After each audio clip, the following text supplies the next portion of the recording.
and the story that they were aired was the invasion of Crimea, and they just Jeff Zucker got on. Jeff Zucker, the president of CNN, in my story said, "We're not going to sugarcoat it. We messed up, and this is not going to happen again on my watch." Now, somebody sent me a link from Boston. There was some Boston Globe, the editor of the Boston Globe was on some talk show, and he actually referred to my article. And then he said, I read the article, and then literally I was watching Wolf Blitzer a couple of hours later, and he was in the Situation Room, and Wolf Blitzer, he said, essentially apologized to the audience and said, now, unfortunately, we're going to have to go to Crimea now. And so they were really doing that. But stay with us. We'll be back to hearsay and speculation momentarily. Just bear with us. But it's arguable. I'm not making light of the tragedy of the Malaysian flight, because it's they're real people. I never like to make fun of victims, innocent victims. That's not what I'm about. But it's arguable that the annexation of Crimea is a bigger story. Yes. It's arguable. Yes. That's my only. For the last long time, in addition to all the other hats you wear that I mentioned, you have been guest hosting a public radio program, a big public radio program, talk show in WNYC. Does that require you to sort of say, okay, I can't be funny, and just to sort of be the regular guy? It depends on what the topic is. I'm the world's worst actor. I can only be who I am. I'm really not good at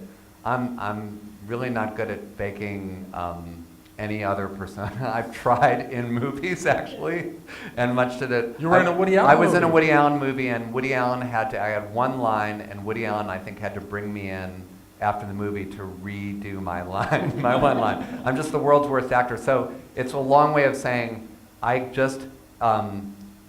when I do that show, or when I do something that's serious, I do have to be careful that I'm not, making light of something that's serious. But on the other hand, I'm very suspicious of people who express themselves without any humor.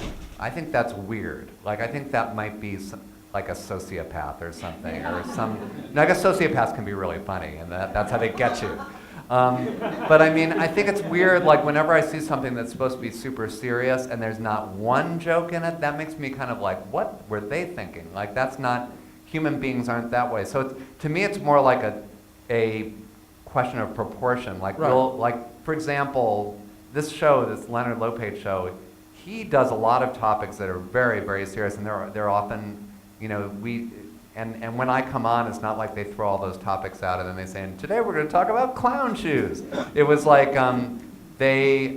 was on a few weeks ago, and the topic was, one of the topics was taking care of, support, a woman had written a book about a support group for people who were taking care of elderly and terminal relatives.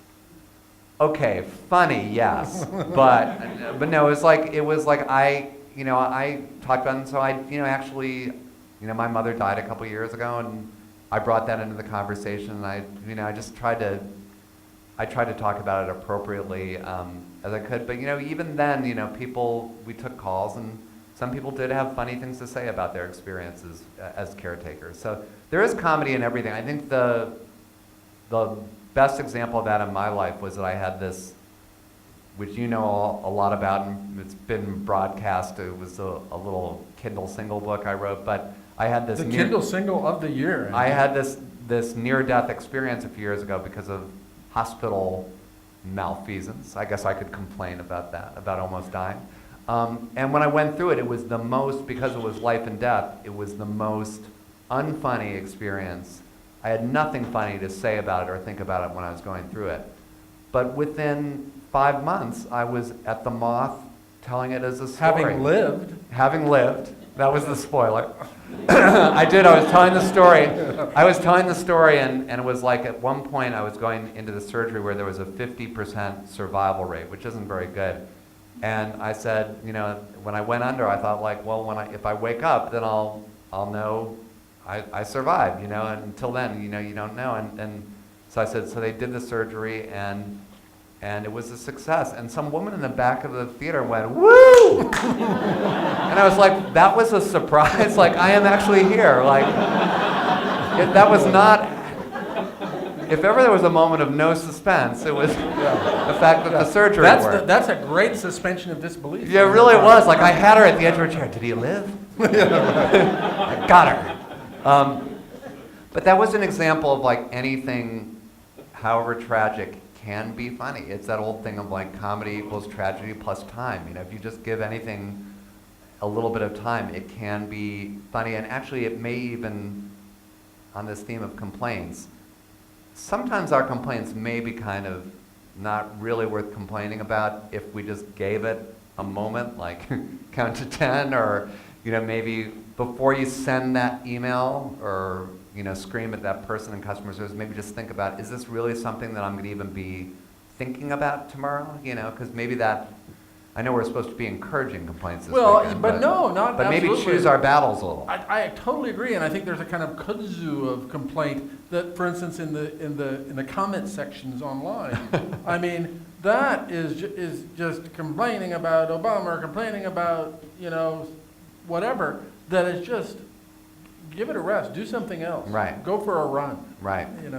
Well, and it's also like, that and the internet, I think we've always been discontented and we've always complained, but the internet's really encouraged it. The comments thing, it's another very canny commercial decision, which is that the more people comment, the longer they're on the website, the more likely they are to click on ads. So it's all these trolls are just playing into the capitalist agenda here. They think they're expressing their opinion, but they're not. They're really working for AOL and they're working for all these companies. But I just feel like it's making the internet it's such a toxic place to be. Like I'm part of the whole digital thing, but I'm very rarely sort of on the internet, just reading stuff on the internet. And I never read comments on anything, ever. I'm with you. Ever. We have time, another 10 or 15 minutes for questions. If anybody has questions they'd like to ask Andy, or comments, Or Kurt. or me, or just existential quandaries. Yes, madam. How do you particularly cater to the diverse community? Because I remember taking a class actually, it was called philosophy of humor, and the idea was that humor is very context specific. So what's funny to one group may not be to another group because they just didn't grow up in the same context. So I'm just curious to know how you would cater to diversity. How do I cater to diversity? Well, and context is important because not everybody gets everything. I always feel like a joke that everybody got would maybe be the worst joke in the world. It's sort of like, I feel like jokes invariably are going to leave some people out. And the one thing I do, it really isn't. You're talking really about communities, and some communities not getting a joke and others getting a joke. It's interesting how some things do become kind of universal that you don't really plan for. When Kurt referred to this TV show, I worked on Fresh Prince of Bel-Air when I was just a lad, and when we did the show, it was like before hip hop was this big national, and I should say white phenomenon. It was still like Will Smith was like one of the first kind of crossover artists who white suburban kids were listening to, but it was no longer kind of like, it wasn't yet what it is today in terms of everybody in the world being into it. And I remember we showed like the pilot to like foreign buyers, and who are to decide whether or not it's going to be broadcast in other markets, in other countries. And they really just laughed in our face because they just thought, here's this kid, this black kid, he's speaking this urban slang that even a lot of Americans do not yet understand. They don't know what it means. We did our best to try to translate it in a kind of a funny way. But over time, that show became the #1 show in Spain. And like it was hard. It was like no way to predict predict that. Like there was no way to, like, we didn't sit down and say, okay, we're gonna really get the Spanish with this, this little tale. But what it really, I think what happened in that case, and this again, unintended consequences, the show was really about class. It was about rich versus poor, and everybody has relatives who are richer than they are or poorer than they are. It was kind of a universal theme. I didn't really sit down and say, oh, this one's really gonna, you know, it's gonna span the globe. Everyone in the world is gonna get it. I think you just have to sit down and try to say something that you think is funny first and foremost, and then maybe some other people come along. I at this point kind of, I mean, I think the New Yorker feels differently. They're thrilled when I do a column that a lot of people like or share on Facebook or whatever. But I sort of like to really, sometimes I know that I'm doing things that only I really am going to think it's funny, and I'm not going to be bringing along as many other people, and that's kind of like, I just feel like that's the fun, at least at this point in my life, that's the fun for me. It's just like, say what I feel like saying. If other people like it, that's great. And if they don't, I'm still having a good time. Well, and whether you're talking about ethnic communities or professional communities or geographical communities, I mean, there are jokes that I'm sure Miamians can make about Miami, or you and I can make about writers or whatever. That world will get like crazy, and that shouldn't go away just Right. because only that community gets it. Absolutely. And I mean, there's sometimes the in-jokes are the funniest jokes of all, because they just, you know, they're just hitting at something so close to us that we really say, absolutely, that's right. And actually one nice thing about, as long as I've been trashing the internet and everything, one nice thing is that there are now all these sort of niche audiences, and you can niche, that's what I pronounce it, niche? I don't know. Niche and Niche. You know, you can now have these kind of micro audiences. You're not going to make a lot of money reaching them, but there are things that just, you know, a few people, you know, enjoy, not just comedy, but in music and everything. And it's like you have all these like little clubs. So I mean, that's kind of cool too.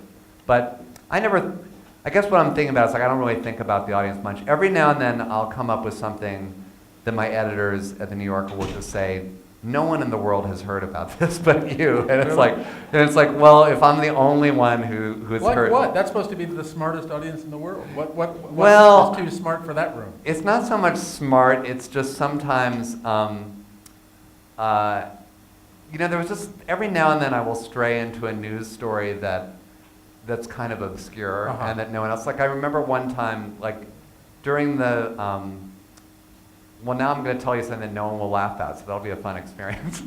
But there was during the whole Obamacare, healthcare.gov debacle, or is it debacle?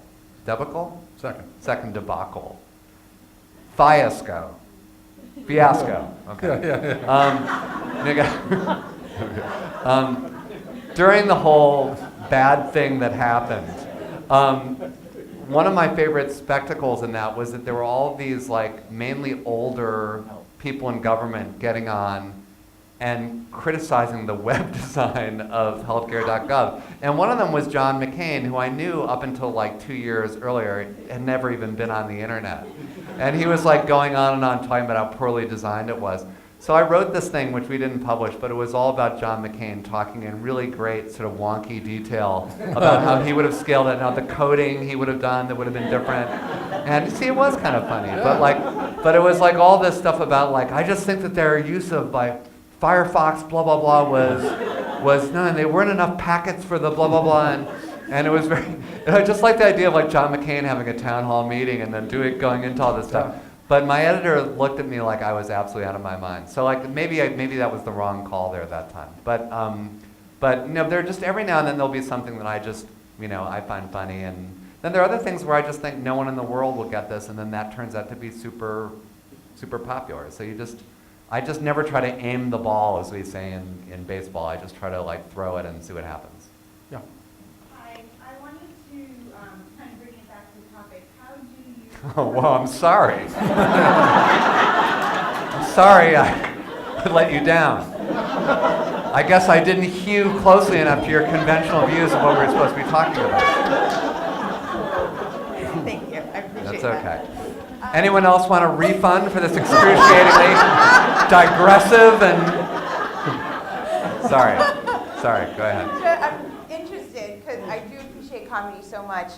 How do you kind of tie it back? So satire, kind of makes things obvious in this humorous way. How do you tie that to motivate people to see how blatantly silly this is, but yet to take an action? Like, how can you kind of close that gap? And that's why I said, complaints to solutions. Right. Well, again, like I think I am, based on some of the things I said, which I think were germane to your question. I said a few things that I thought paid at least a nod to your concerns.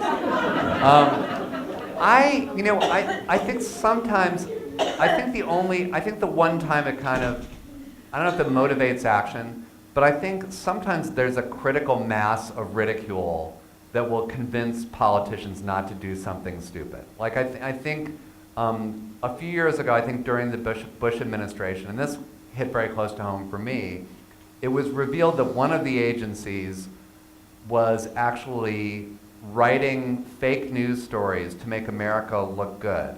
And then they were planting these fake news stories in foreign news sources. So yeah, like that. But that idea was that they were going to be sitting down and basically doing their own Onion. But it was like their Onion stories that were all about how well the Iraq War was going and stuff like that. So it was disinformation.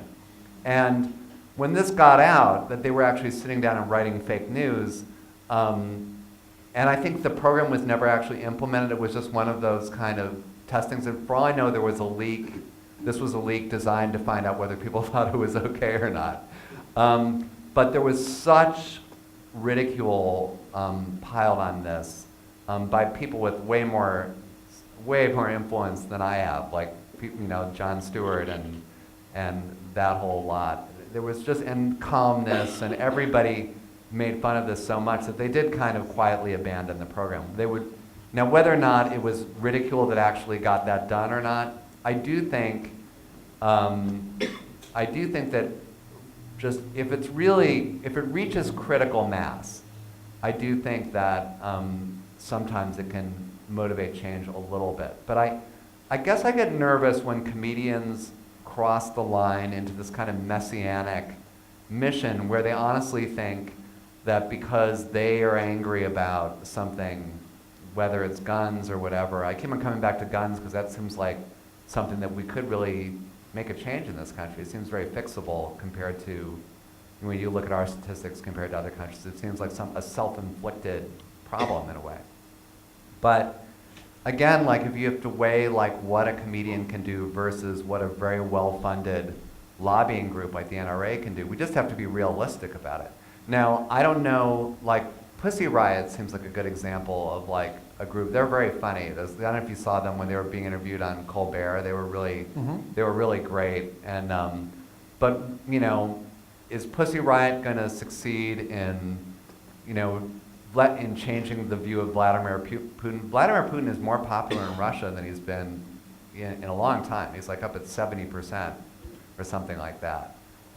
He's almost as popular as Kim Jong-un is in his country. He's at 100%. I mean, in a place like Russia today or Egypt, where comedy can become a principal expression of free speech, and you can go to jail for exercising it, it's a whole different ballgame. It is. Than what you do. Yeah, because No I will offense.